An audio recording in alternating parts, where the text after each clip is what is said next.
Hello. What's up, everyone? So today, I just noticed that I'm actually quite close to reaching 15k subscribers. So I figured we might as well do a stream where I kind of just dive into Bitwig for the first time, show you guys kind of what I'm doing. Hello, everyone that's streaming on Instagram. If you want a better quality feed, then check out my YouTube. The link is in the top of my profile. And thanks to everyone who's joining on YouTube for now. So, yeah, I've got nothing prepared here in Bitwig yet. Just a channel to like send the audio through to you guys. And I'm planning on just kind of making a kind of chill out, ambient kind of vibe and seeing where this takes us. So, if you've got any questions, hit me up. I won't really be following too much closely on the Instagram. So also if you've got questions there, maybe join the YouTube chat because that'll pop up like actually on my screen here. So it's a little bit better. So yeah, like I said, thanks to everyone for joining. Well, I'm actually not going to be really diving into Bitwig Grid today. My idea is to kind of focus more on, just sequencing and stuff inside the DAW, but then sending out to like my modular system. Like I said, I'm still quite a beginner in Bitwig, so I'm not quite sure everything that's going on here. So we're going to kind of learn together, hopefully. So yeah, let me know if you have any questions. I'm just going to start kind of making some random stuff here.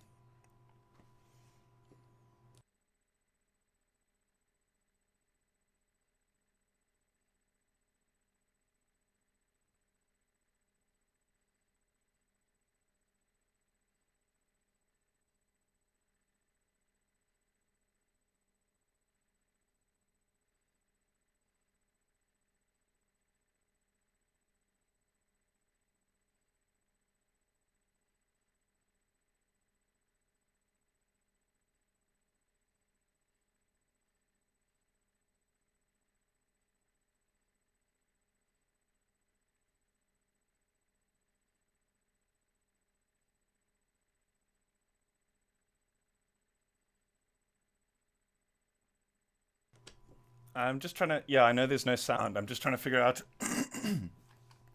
just kind of trying to figure out how I've routed my project here. Okay, yeah, this is how.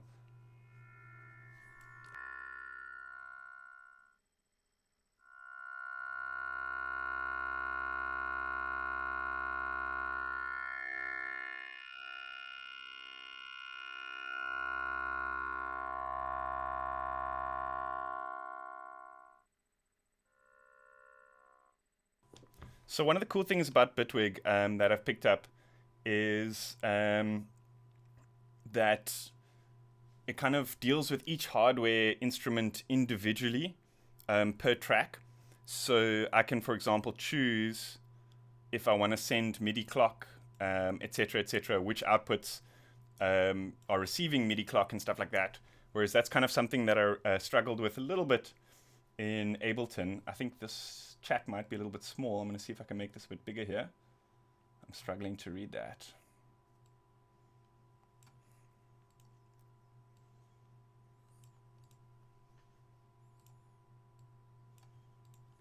How long has it taken to reach 15k or 1k, 5k, 10k? I haven't really been tracking like along, but I think I've kind of been doing this for about a year and a half, like focusing full time kind of thing on it.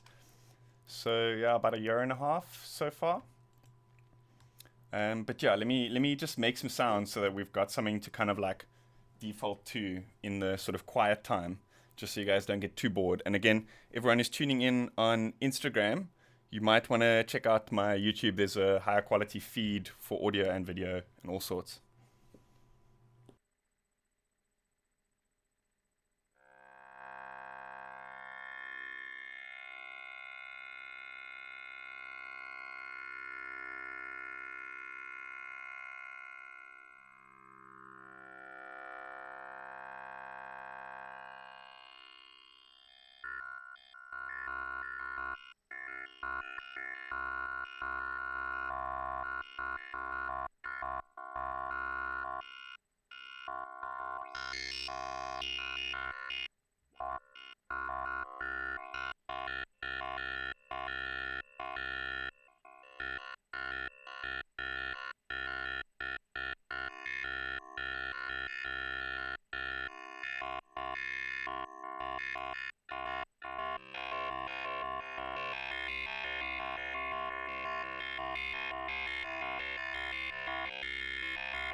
So there's a question coming through on YouTube.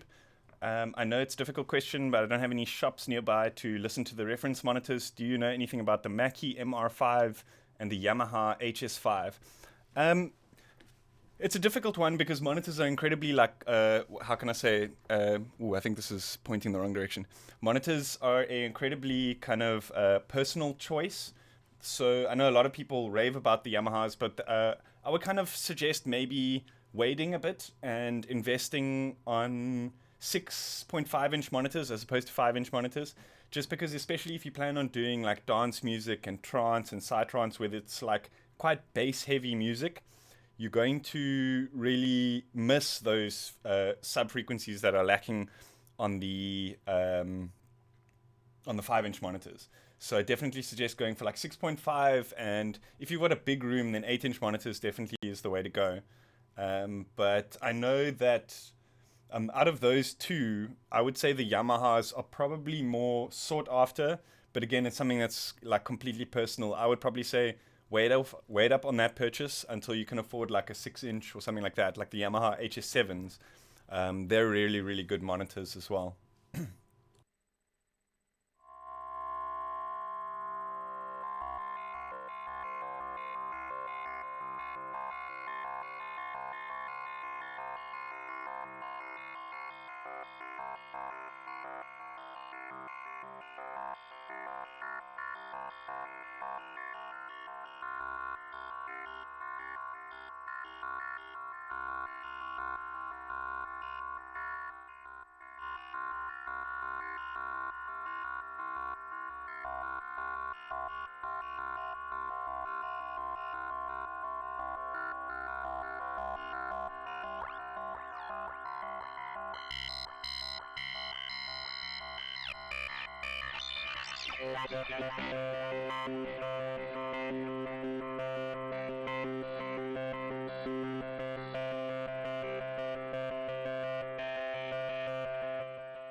So one thing I also noticed, like when I first opened up Bitwig, is it's got some really cool like built-in APIs for a lot of controllers.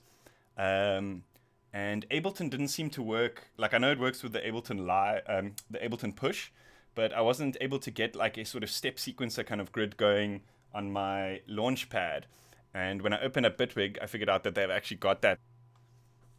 The actual thing, I got to load up samples, I think, first. Let's see, are there any questions? Yeah, so if anyone's wondering, I'm not planning on fully switching over to Bitwig. I'm definitely going to carry on using Cubase. So I'm kind of just creating a sort of sketch pad that I can use with synths and stuff to quickly get like ideas going, specifically for the more kind of chill out ambient kind of stuff. Due to the reason that I figured out it's got this kind of like step sequencing capabilities. But let me just figure out how it works again. So just excuse the noobness for a little bit.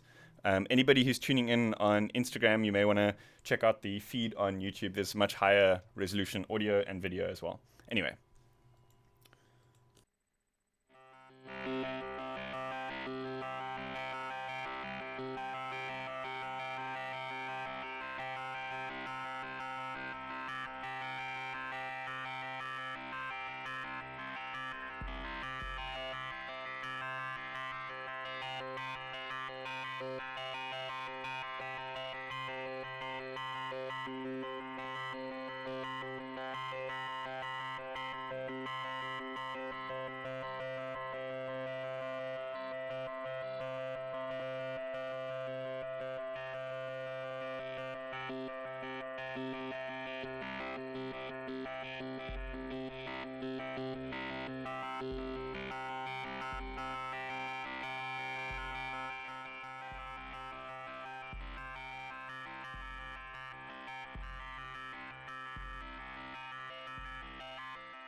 just continue to play with my sound card levels here. It's very soft on my side. Let me know if it's clipping or anything on that side.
Okay, so the other cool thing about Bitwig is each of the kind of hardware channels that you're sending out, you can manipulate the amount of offset that it's got. So one thing that I kind of struggled with quite a lot with Ableton is I'd be able to like send a clock out to all the sources, but for, to all the synths, but for some reason like the actual MIDI out would be slightly different offset, and you weren't able to kind of like configure what channels are going where in terms of the clock and stuff like that. So already this was like the immediate advantage for when using like lots of different MIDI channels and clocks and stuff like that. Because here you can just like on the actual hardware instrument interface, you can just, adjust however, milliseconds offset it is. So what I actually want to do is create like a sound with a sharp kind of attack and then line it up to the kick here quickly.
That is close enough for now.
Yes, at the moment, I've basically set up this hardware instrument, and it's not even sending MIDI at the moment. It's just kind of sending a MIDI clock, and then I've kind of offset a little bit so it's kind of in time with the project. And I'm making a kick drum and a couple of drum samples, which I'm then going to sequence and then play around with a bit on the actual modular. I'm not actually sending any MIDI notes or anything through at the moment. It's kind of just clock and then a bunch of triggers and stuff that are happening in the actual system itself. I hope that answers the question.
Hey, anybody who's joining us at the moment. Hey, Willie Nebula, how's it going? Hey, Nuno Santos, how's it going? If I miss any questions, just let me know. I've only got like a little bit of the chat window that's actually showing up on my screen. So if I do miss any questions, just let me know. Okay, if I'm going to carry on making some noise here.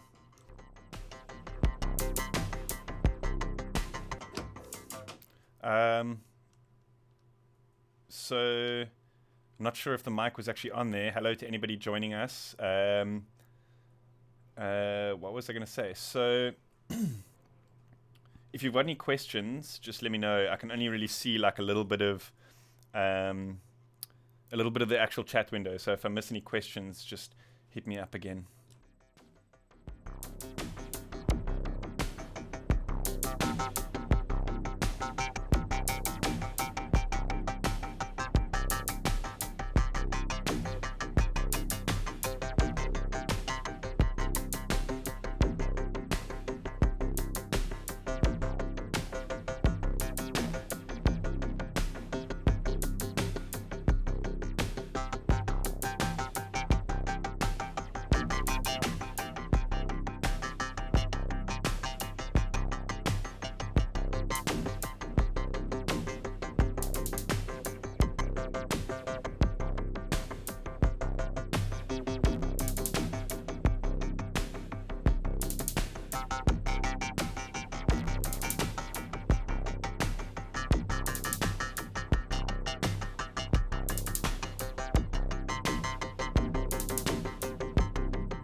I was trying to make some like random notes and stuff there, but it really didn't work. So I'm going to try like sequence a bit of MIDI notes here. So what I actually want to do is set up a couple of other of these hardware channels, but all the audio will kind of be returning on one channel. And on my modular, I've kind of, on the hex inverter mutant hot glue, there's like this mixer section that's got a send return. So that gives me the ability to choose like which voices I send, for example, to like a delay or something like that. So that's pretty cool. I'm also going to quickly set up another audio track. Is that what I did here? To bring in... so yeah, this is another really, really cool thing about Bitwig.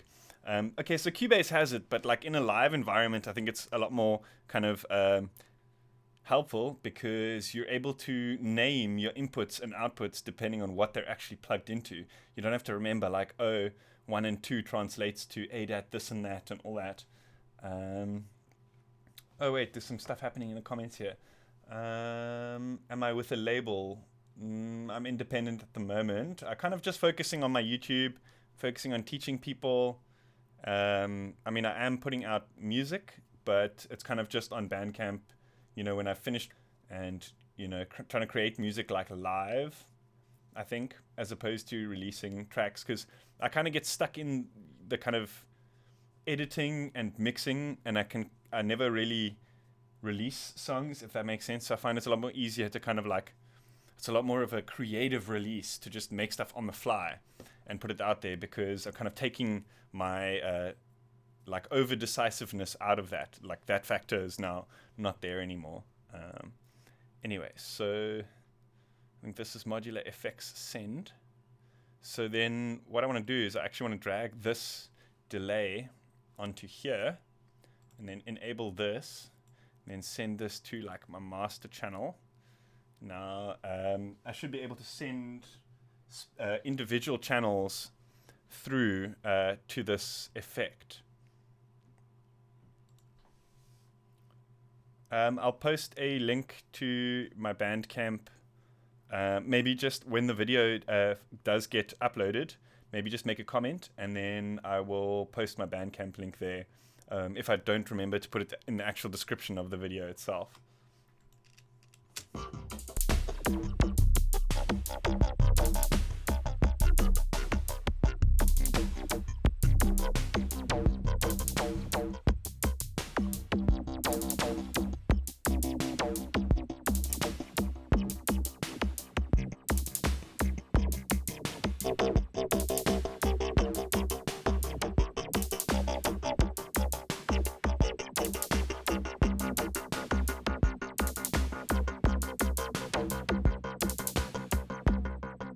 Awesome. So I don't know if you guys were following. I should have actually explained, but the kind of like low bassy kick distorted sound is coming from one of the modules there, Bassimilis Iteritus Alta, and it had a nice like low frequency sound, but the problem was that in the setup that I had going there was delay on it, and it was kind of muddying up the overall sound. So now I'm able to kind of like isolate them, and those high frequency synths I'm going to then send through to this like modular effect over here.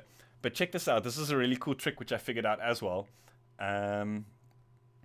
What you're able to do is shift the frequency, like the octave, using this. It's got like a switch on it. So then you can like turn the octave of the bass up, send that to the delay, and then down again. Check this out.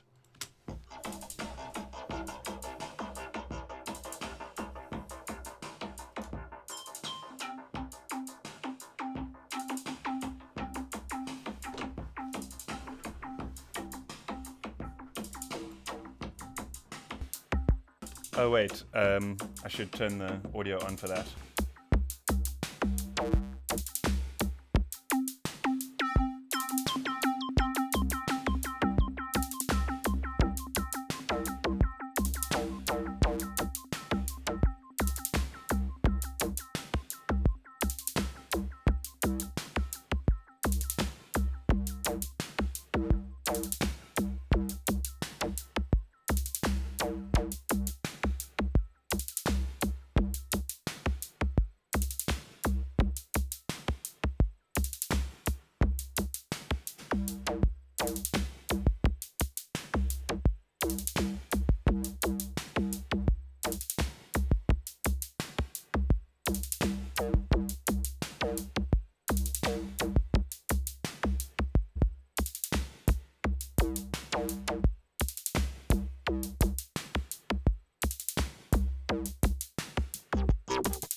did I just do? I don't even know. Let's see. It sounds a bit like squee. Would a Korg Volta keys fit into this setup? Which setup? My setup. It probably would. I'm not a big fan of like the really small stuff, except if it's incredibly immediate. You know, there's something special about like the old Roland 303, obviously, and all those emulations. Because, I mean, obviously they're really small, but they're incredibly simple and easy to get stuff going off the cuff. Yeah, I don't know. I'm not a big fan of the Volca stuff because it's quite like, it involves quite a lot of like shift functions and that kind of thing. Yeah, I know. I figured that out now. You need to check out Polarity Music YouTube channel and GitHub repo. He does a lot of automated auto-gen stuff and has some new grid tutorials too. I think I actually did check out his channel, but I didn't dive too much into it. Linear arrangement view in Bitwig. Yes, I know there is definitely, but I find that the like workflow is such a different. It's such a change, like the hotkeys and everything, that for me to like learn the entire thing over again, it's kind of feel like it'll slow me down more than just carrying on. I think with DAWs, each of them has, they've kind of come to a point where you can pretty much do anything in any of them, apart from like small functions here and there, but it's not going to impede the overall quality of the music. Guys are making great music before computers were even around. So I think the DAW is more like the tool, and knowing where its strengths and weaknesses are kind of important to be able to at least like choose, Anyway, so what I'm doing here is I'm actually setting up another MIDI channel so I can actually send some notes through and we can sequence some stuff. So let's actually do another one to channel 3.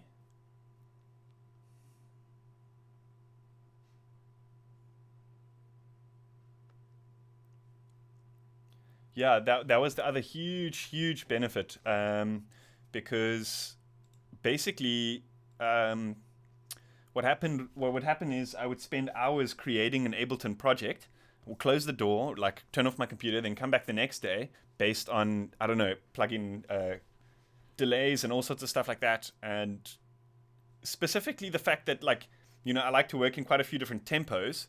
So the fact that like the clock is in the project means that you're adjusting it for that specific tempo and stuff that you're working in.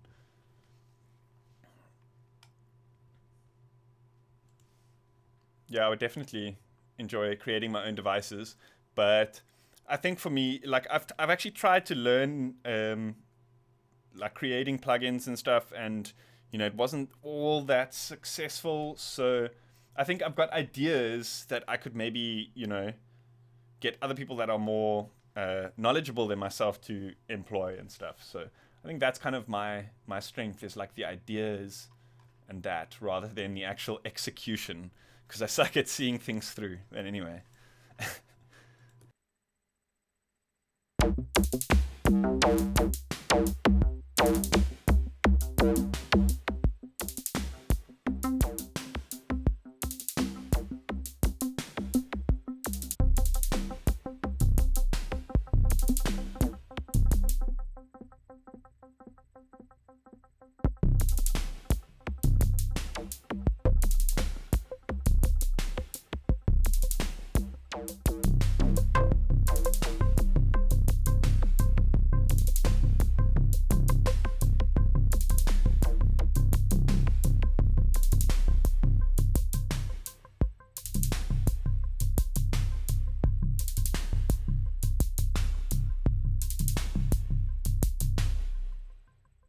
Oh, I'm not sending it to the correct MIDI channel here.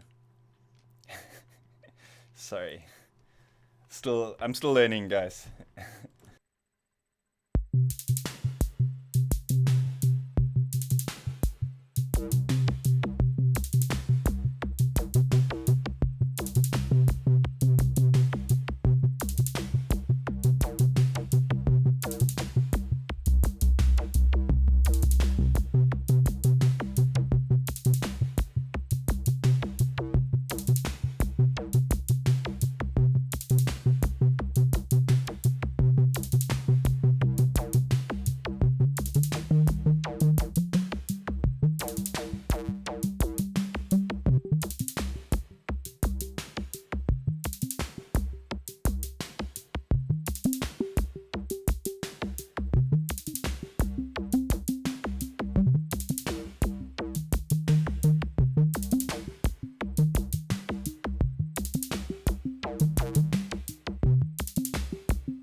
So like what I've picked up, what I really enjoy doing is making like an ARP or something where all the notes are kind of harmonically correct to a scale of the track. And then I will fuck with the triggers, for lack of a better word, in like the hardware outside of the box. So for example, let me actually jump to this view.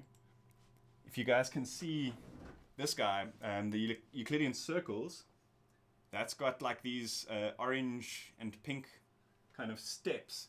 Those represent like the triggers. But like here, for example, well, let me see if I can actually mute this. It'll be easier to see what's going on here. So like here, I've obviously got all the 16 steps in the bar triggering, but I've broken up that into like different, like a Euclidean rhythm, for example. So not every note is triggered, and that gives you the ability to play lots of different like rhythmic sequences that all work like harmonically correct to the track by just playing with the timing of those triggers. So check this out.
Wrong screen. So yeah, it's cool because that particular module, it allows you to kind of like offset each step.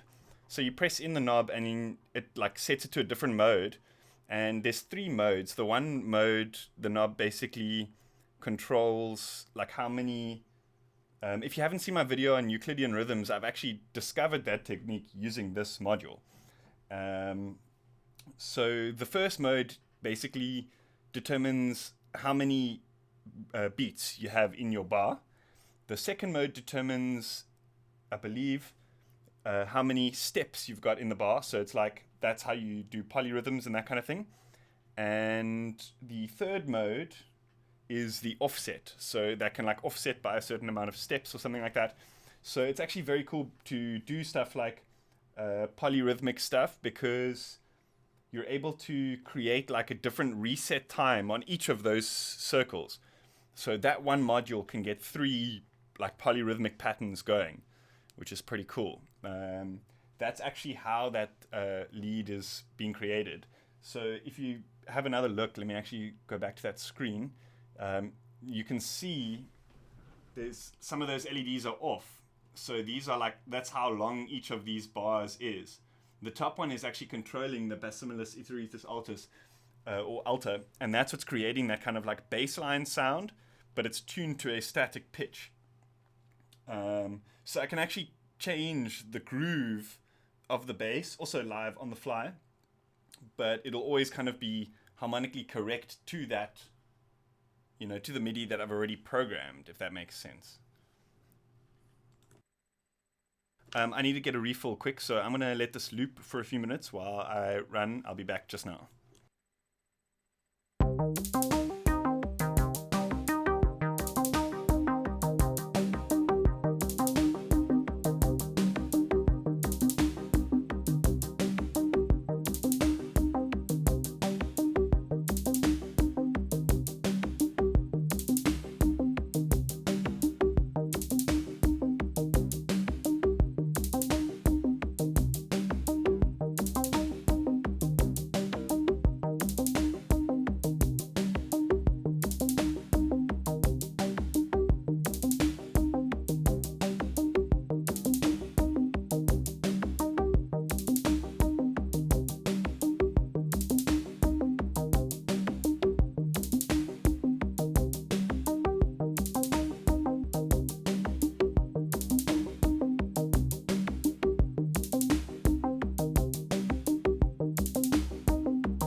Let's see. Hey, Adam, thanks for joining us.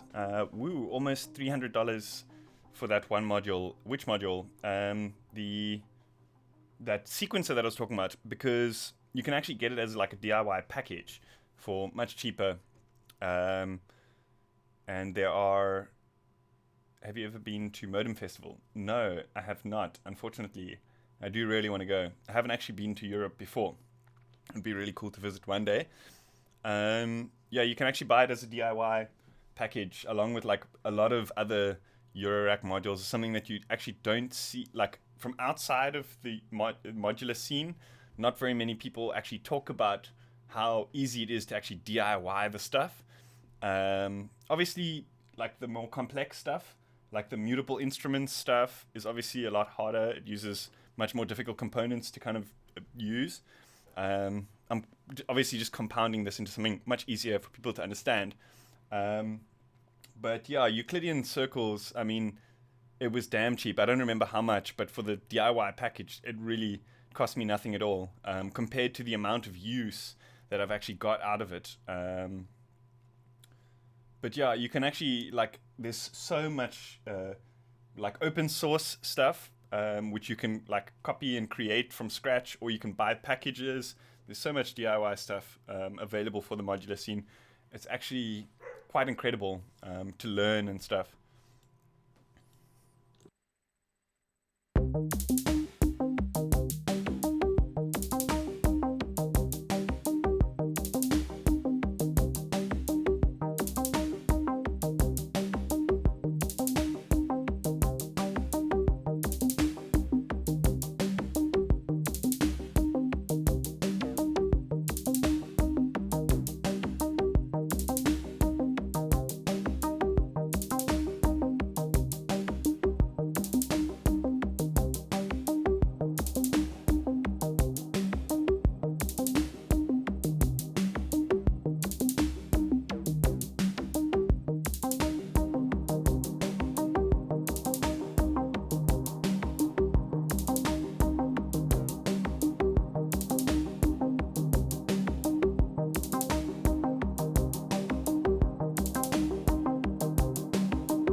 Yo, Bitwig's reverb sounds incredible.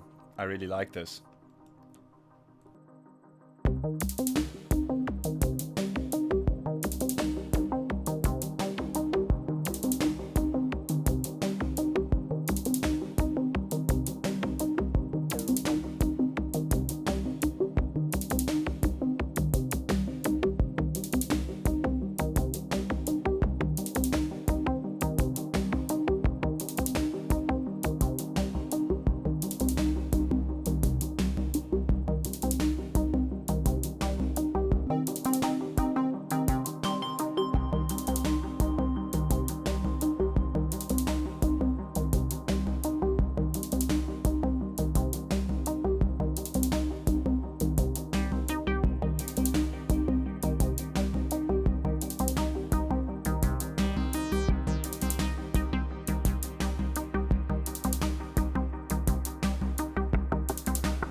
Man, this reverb is incredible. Holy crap. It was like, I think just the stock setting, and I tweaked it a bit, and it's just, that's the one. Sounds awesome. Yeah, shout out to whoever made that reverb. It sounds damn good. Questions here. Yeah, like I was exactly saying, Neon. Great sounding effects so far. So what I was explaining just now about splitting up the pitch and the triggers is exactly what I've done with that kind of high frequency synth here on channel 2 here, like the one I've just programmed the MIDI for, except instead of actually programming the steps in one by one, I've got the T section of marbles just randomly generating hits. So you've got the ability to kind of create either like full 16th, like that MIDI pattern, or you can kind of like carve out certain bits. And the amazing thing about marbles is it's kind of got this recall section, which like saves the last few kind of loops.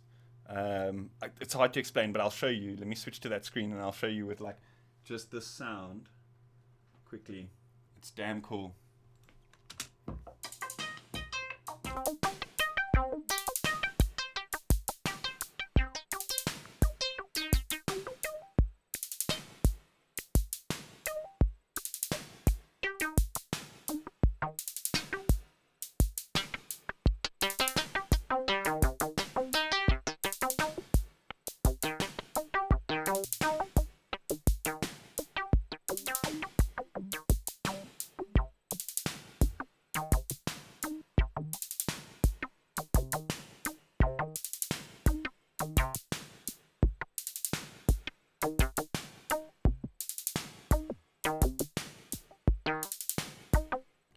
So me hitting that T button over there basically like saves that loop and then plays it over and over again. So like you kind of randomly generate a trigger pattern, and when it sounds good, you hit the T button, and it like keeps playing over and over again.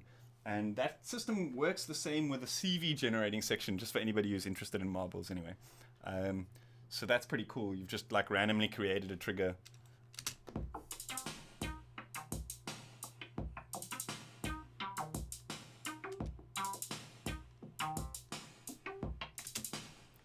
Yeah, man, this marbles, it's got quite an advanced computer behind it, but the best thing about it is it doesn't act like most synths that have advanced computers are full of screens and they involve like menus and menus and menus, but they designed this one to like play and feel like an analog synth. So yeah, it's got all the kind of like abilities that like an advanced digital synth would be able to offer you, but it feels like there's no shift functions, everything is super playable, which is amazing. And most of Mutable Instruments marbles, and Bassimilis Iteratus Alta as well is a digital module, and most of their stuff as well is incredibly playable and hands-on. And in fact, a lot of the higher-end modular manufacturers, they kind of design their stuff to, you know, a lot of it is like digital behind the scenes, but it plays like analog stuff, if that makes any sense. Anyway, what was I doing here?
Oh, my hat. This is the coolest sequencer ever. It's like the harder you hit like the trigger, the harder the velocity is in the drum. I was trying to figure out like why the one note was much louder than the other one, but it's obviously because like I smacked it when I like sequenced it in. Damn, that's so sick. And it's like I'm not even like reading any manuals or anything like that. This is just so kind of like intuitive. Everything is so visual and so easy to understand. I mean, a lot of DAWs are like that nowadays, but it's almost like they thought of every...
Ooh, that's sounding great. I really dig that reverb. Incredible. And also these drum sounds, very easy to kind of tweak, very visual. I like the fact that it all loads into a drum sampler kind of vibe like this. Anyway, looks like I'm missing out on quite a few comments here. I'm going to have to jump to my browser and read some of these. I'm going to let it loop for a bit and try to answer some questions.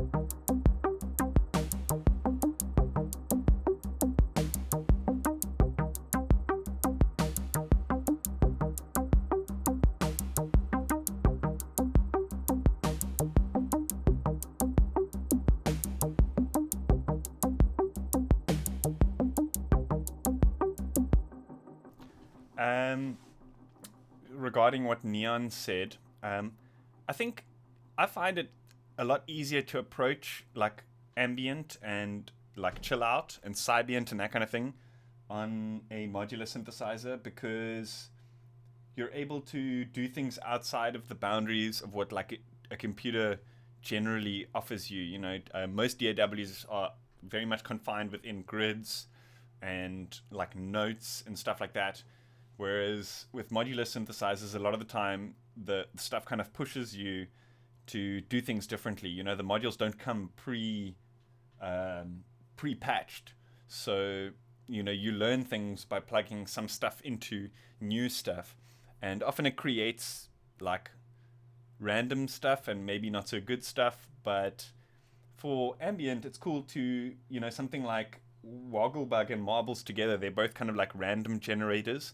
The one is a lot more musical than the other one, but in combination, you know, you're able to create something where, you know, one sound is musical and you've got a rhythm, and then you've kind of got these random resonant filter noises which are creating the kind of like psychedelic atmosphere.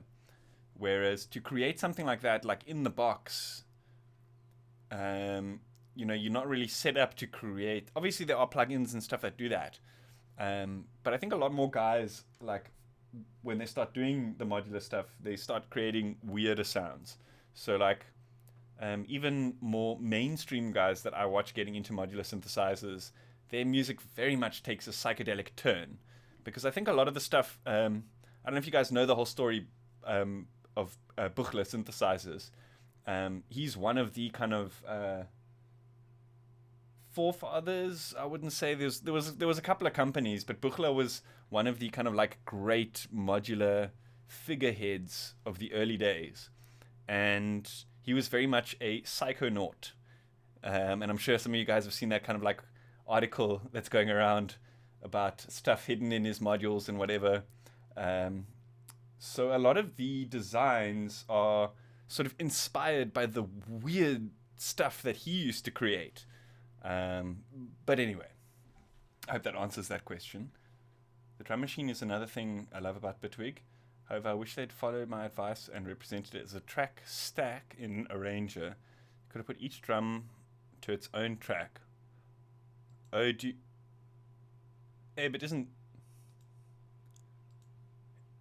that what this button does? It kind of like opens so you can mix them individually. Because I think now, no,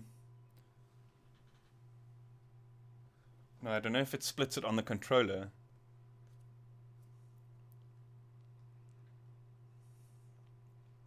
Usually it's weird metallic sounds. No, I think that's just guys who haven't quite got the grips of music yet, and they think expensive equipment is going to make them sound better. You've got to walk before you can run.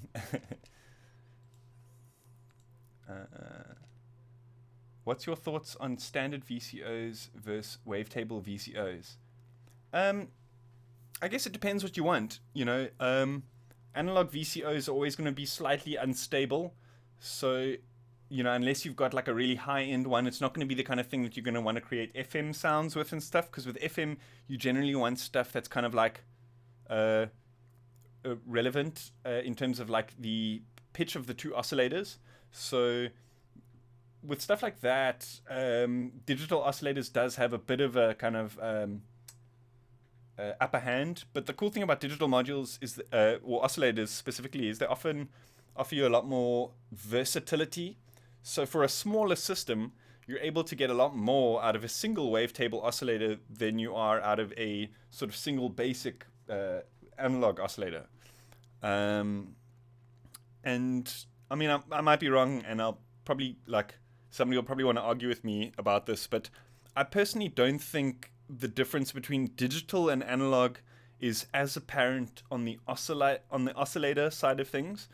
I personally think that it's more to do with the filters, saturation, and distortion, and that kind of thing. I mean, something like Bissimilus Iteritus Alto is a great example. It's a digital module, and at some points it does sound very digital, but when you run it through analog distortion, it absolutely comes alive. Same thing with the Waldorf NW1. It's a little bit weak just straight into an output, but through distortion and stuff, it really, really comes alive. And an analog filter with some resonance on it, and it's a screeching beast.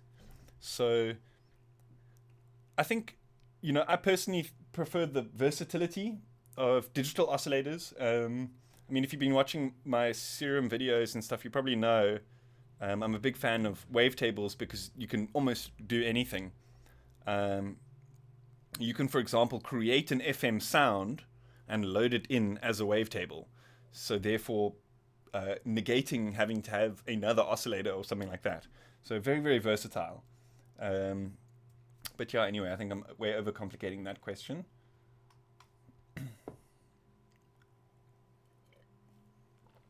Yeah, true.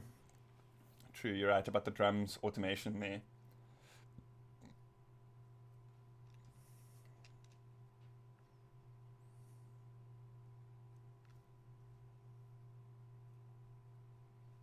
Yeah, often the digital oscillators don't go into like sub audio range, whereas analog oscillators often go into sub audio range. But it's obviously due to the analog digital converters that are inside the actual modules themselves.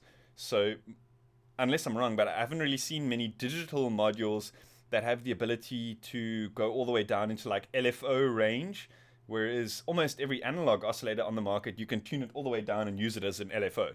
So there's also that kind of like, I guess it depends what you want out of your system as well.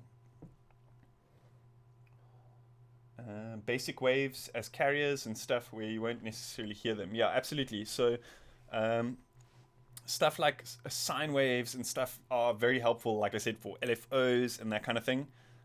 Whereas, a lot of the digital stuff, like I said, you can't tune that low to use as an LFO.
So that acid sound is the Willy Nebula that says it sounds awesome. That acid sound is the Waldorf NW1 with a custom wavetable that I've loaded in there. And it's just basically being distorted a whole lot before going into the filter. And I'm playing kind of like with a resonance modulation. That's kind of giving it that like bitey character. Obviously, there's all sorts of modulation going through to it. But you can see like a digital module can sound just as analog as anything else. You know, it's all depends on how you actually create the sound from scratch, you know. Anyway, I'm going to get another refill and hit the bathroom quickly. I'm going to leave it on loop for you guys for a bit.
There was a question coming through, how do you get a change in the melody? So I'm not sure if you were around a little bit earlier when I was explaining how I've kind of set it up is, hey, what's up, Polon? So like all of the MIDI is basically coming out of the 3 channels I've got loaded up here, and I've kind of got this like harmonic progression going on.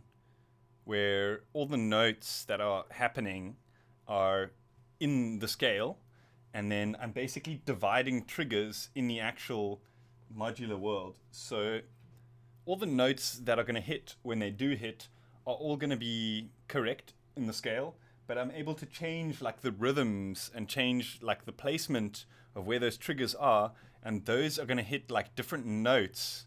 So for example, it's like muting a couple of these, going through and like muting them, but it's actually live, very hands-on. So you kind of play and you find a groove and you let it go, and it kind of develops, which is pretty cool. So that's how I did that. Why can't I get tired of this loop? So the idea is like I've got a bunch of random modulations happening inside the patch that are doing all sorts of little things, like changing the wavetable position on the Waldorf module, or changing a filter ever so slightly. Excuse the dogs. All sorts of little sort of adjustments are happening randomly. They're like, I don't have control over that. And because like overall it sounds like things are progressing and stuff is happening, but overall it's not like that much difference to the entire picture, you're able to listen to this on loop for quite a while. I just did a rewind and didn't see a MIDI change. What I did is so I had this original like arpeggiator. This is a traditional up-down arpeggiator pattern. So I created this and I was like really enjoying what it was doing. And I was thinking, what'd be really cool is to actually have a section where it plays that, and then there's like a progression in the bass as the arp kind of like changes notes. So I duplicated it and just shifted it up and then made sure each of these notes were in the scale. So this third scene here is that kind of like shifted, so that's where the progression kind of kicks in. So we can go here and play this one, and it'll be just the arp without the progression. So I can kind of create like an ongoing sort of groove, and then I can just trigger them here on this guy. So we can do something like this.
So that was demonstration number 2 in why digital is awesome.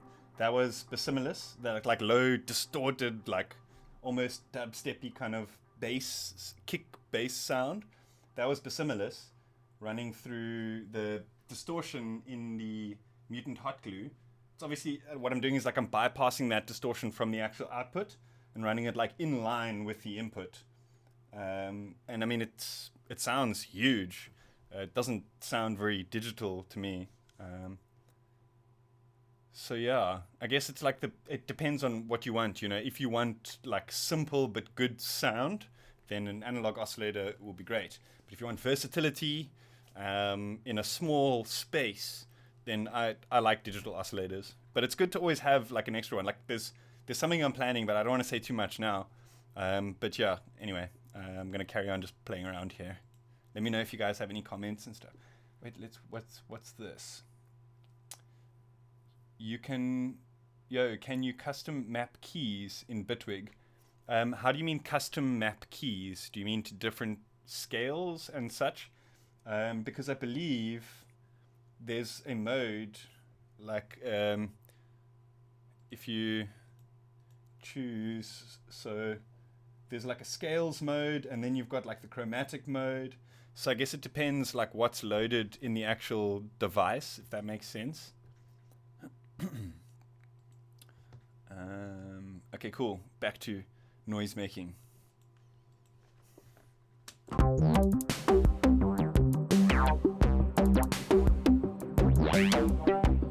Oh, by the way, I'm trying a slightly different setup with this stream. So let me know if I remember the last stream I was checking back on it and there was like quite a few audio video dropouts and stuff. So just let me know if this one's a bit better than that for anyone who was watching that one and tuned into this one as well. Cool, now back to making noise.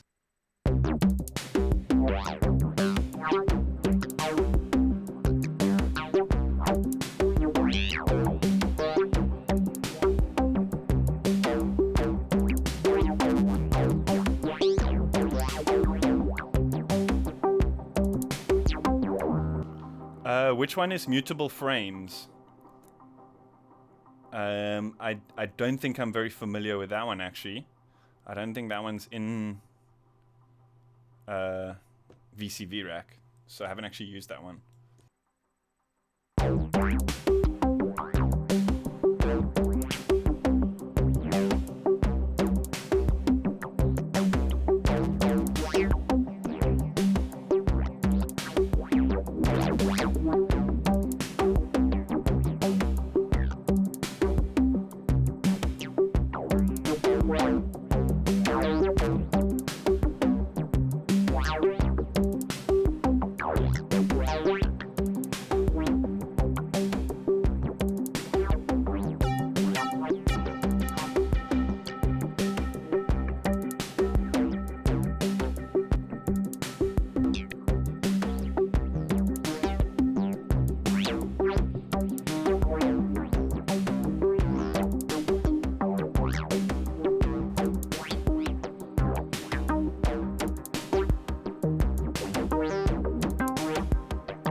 I think this is calling for some dub delay siren-y type things from that SH101.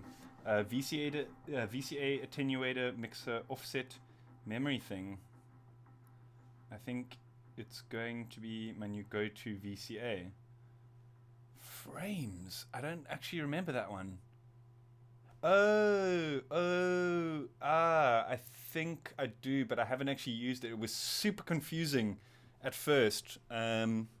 So I didn't quite understand what it was. So I haven't used it much, but it does look incredibly handy. It's the one which is like, it's got, wait, what am I doing? It's the one that's got like the memory knob and you can sweep between VCA settings as opposed to VCA amount. Is that the one? I might be wrong. Looks very handy.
I'll be right back shortly, guys.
So, I actually think I want to load up some. What's that noise?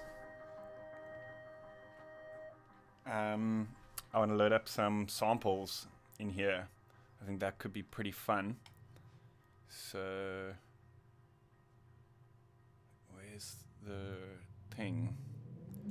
Files, computer, production, drive. Ha, okay, cool. Samples. What do I have? Miscellaneous.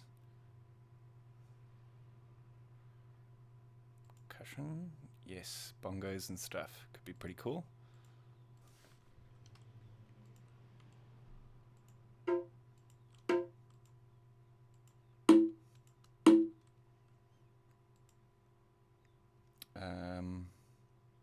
Automatically preview. Yes, I want that.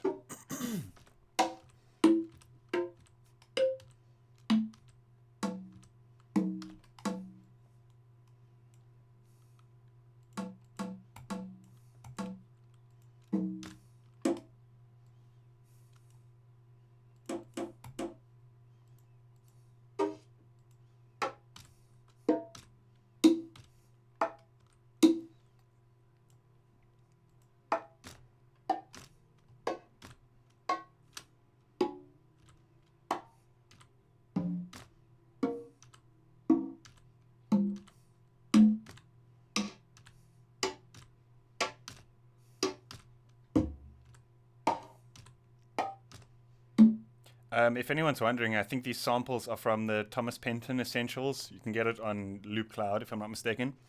The cool thing about Loop Cloud is you can actually sort of cherry pick them. So if there's like a particular sound that you like, you can go check out the Thomas Penton Essential and buy just that one sample.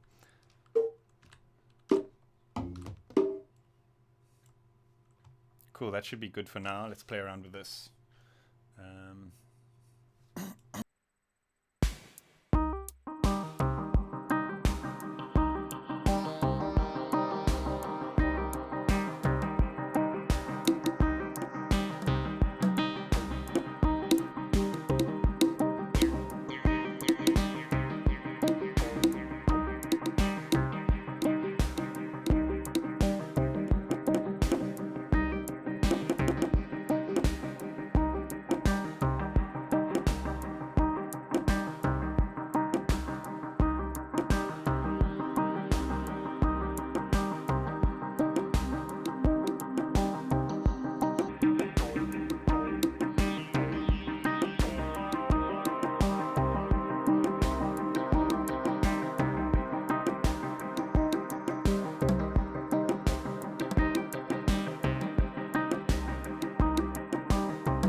Okay, get on with the delay. Finish up now. I don't think I've even figured out how to do swing yet in Bitwig. I think it's per clip. So there's no like project swing setting. It's like per each clip. But I don't remember where it is. And I think you can also do like swing on the clock. But again, like this is still like very much a noob dive into this program.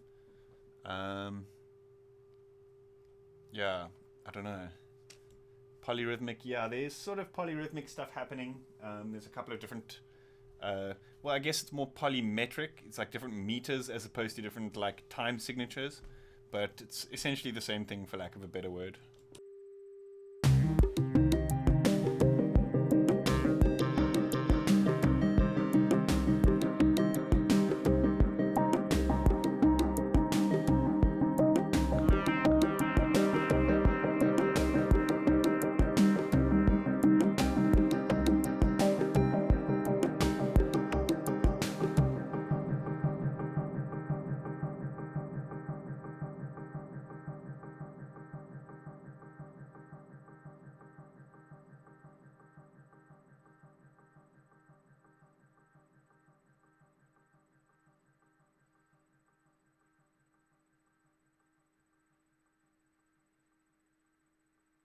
Oh, no voice.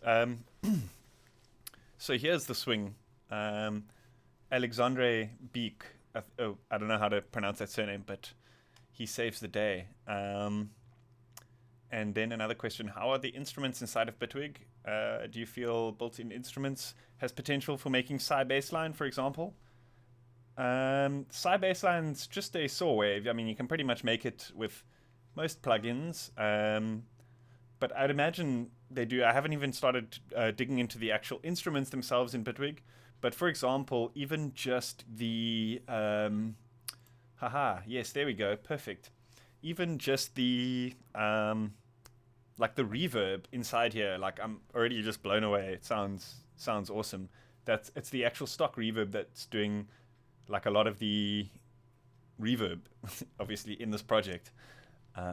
Cool. Let's see what shuffle can do. I wonder if shuffle affects the clocks. Alexandre, do you know if this shuffle affects the MIDI clocks on the hardware channels? That would be really good if it did. Let's just play around here a bit.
So it doesn't shift the MIDI clock, but that's fine. Like I realized that I'd set the triggers to 1/8 anyway, which is not reactive to a shift in the swing. So it's fine. It doesn't matter for this particular project, but that would be super cool if it did somehow. I don't know if that would even be possible.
Yeah, I was just thinking that as well. I'm not sure if it's actually a thing that's possible. It'd have to be done on the actual the maneuver on the actual module itself. Let's see what other comments here. Cheers, man. Glad to see you using Bitwig.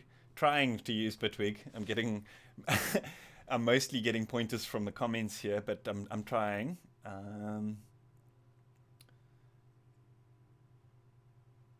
Slaves low past the events to kill the jitter. Yeah, and I'm also being silly. Like I realized that Marbles has actually got swing built in if I did need it. So I'm just kind of thinking outside the box here.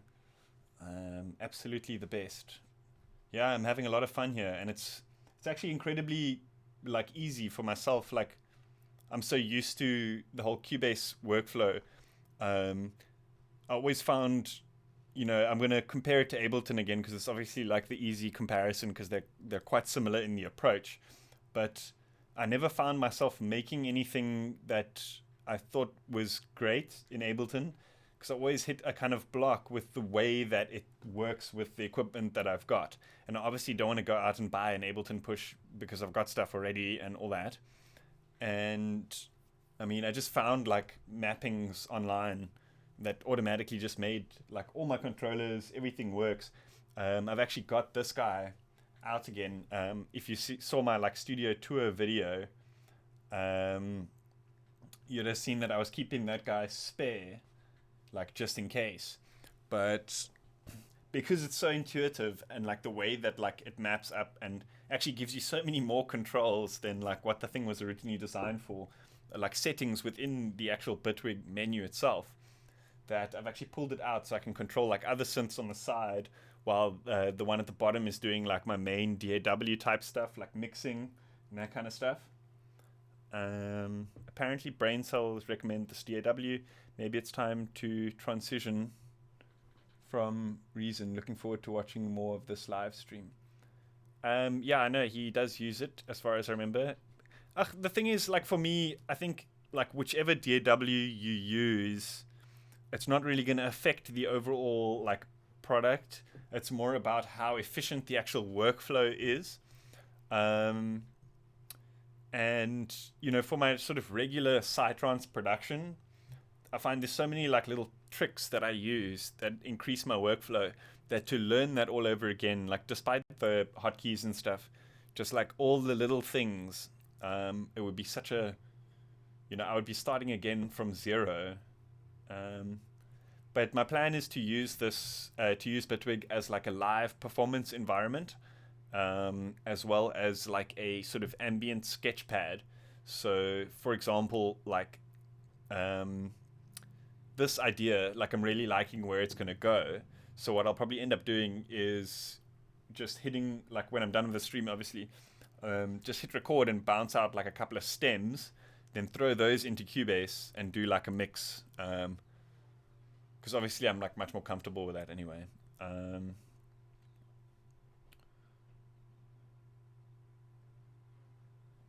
Yeah, I think like the choice of DAW isn't as important as how you learn to use that DAW, if you know what I mean. So if I was starting again today, like from scratch, no doubt I would pick up Bitwig and use it, just because it's so there's a lot of the stuff is so intuitive. I don't know. Yeah. Anyway, what are your thoughts on Studio One? I think that kind of answers the question just now. I guess it is what it is. Like for me, it's more about like learning the tricks and applying them. I guess.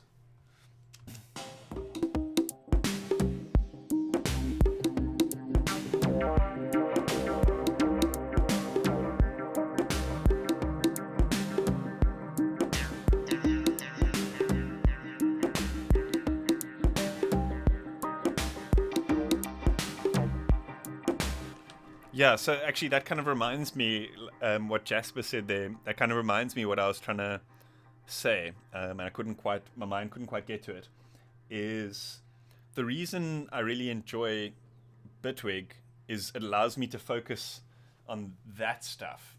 Whereas a lot of the other software, you got to set like everything up, you got to set up per project, and like in terms of just playing around for quick ideas and sketching out stuff, like the fact that I've been able to make quite a compelling arrangement here of cool sounds within like a single stream, I think is pretty impressive, considering how little I actually know the program. But again, I think it's testament to the fact that I'm concentrating more on this stuff because I do know like that much better, if you know what I mean. So kind of like the fact that like they've got this ability to split these outputs and send different clocks to different synths and all sorts of stuff. It just allows me to forget about like the setup and forget about like that kind of stuff, because I obviously want to do like more streaming live performances, and if I have to set up the DAW as well as set up like OBS and all the other software involved with streaming, it's just going to, you know, it kind of, by the end of the setup you've already spent like an hour doing it and it's the evening and you've got to stop streaming. But anyway, what was I going to do? Oh yeah, I was just making noise, I guess. 50% with my mouth and 50% with the machines.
Let's see if we can change it up a bit. Try like a new, different beat.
Any Tipper fans in the house? Sounds a bit like Tipper, I reckon.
I'm getting lost in this one.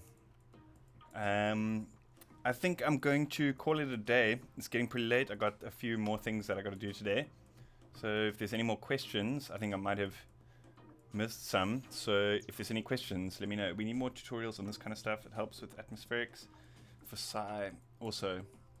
Well, I think like with this kind of thing, it's a lot to do with the like how you play the sounds, you know, like for example with that cowbell sound now, that like very tippery kind of thing,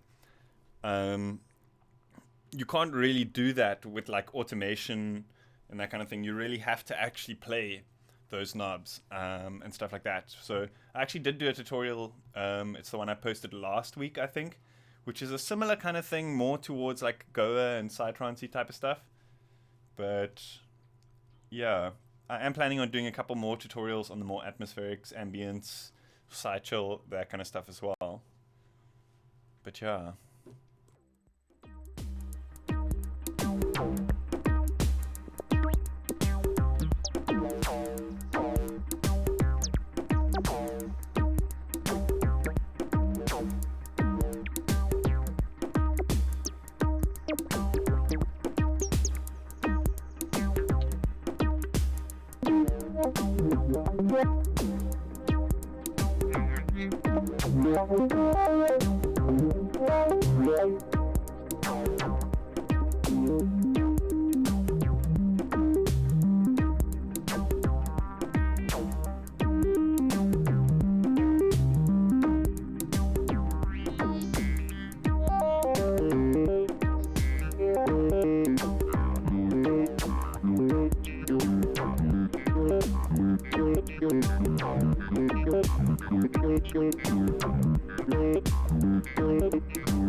Okay, I think that's enough noise from me for today. This is not far from Blue Tech works also. Thanks, man. Formant sounds nice. Yeah, it does. It's actually a waveform that I loaded up in the NW1 with the actual. It comes with like an editor that you use on the computer, and you can like type in words. It's like a text-to-speech thing, and you can actually just load it up via the USB on the front panel. Super cool. You can actually edit like serum wavetables and throw them in. There's quite a bit of editing going on inside, and I still don't quite understand it, so I'm not going to do a video on that anytime soon. But yeah, that's a very cool module, that one. Very underrated, I reckon. So yeah, that's it. I'm going to call that a day. I've got to go make some supper. Hope you guys enjoyed that. Let me know what you think in the comments.